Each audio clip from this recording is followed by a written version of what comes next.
അദ്ദേഹത്തിന് എപ്പോഴും നീതി ഉള്ള ഒരു ലോകത്തെക്കുറിച്ചാണ് അദ്ദേഹം സ്വപ്നം കണ്ടത്.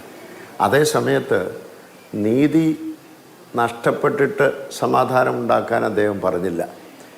കാരണം ലോകത്തിലെല്ലാം നീതി നിഷേധം എല്ലായിടത്തും നടക്കുന്നുണ്ട്. വെറുക്കപ്പെട്ടവരും തള്ളപ്പെട്ടവരുമായി കുറേ ആളുകൾ ഈ ലോകത്തിൽ ഇന്നുണ്ട്.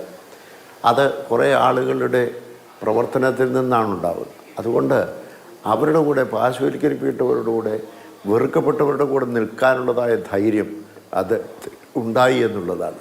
ആ ധൈര്യമാണ് അദ്ദേഹം ലോകത്തിന് കാണിക്കുന്നത്. നീതി, സമാധാനം ഇത് രണ്ടും പരസ്പരം ബന്ധിതമായിരിക്കുന്നതാണ്. എന്നാൽ അതിനെയെല്ലാം കവിയുന്ന സ്നേഹത്തിൽ കൂടിയായിരിക്കണം ഇതെല്ലാം നമുക്ക് നടപ്പാക്കേണ്ടതെന്ന് വളരെ വ്യക്തമായി അദ്ദേഹം പഠിപ്പിച്ചു. അത് ലോകത്തിനെല്ലാം മാതൃകയാണെന്നുള്ളതിന് യാതൊരു സംശയവുമില്ല.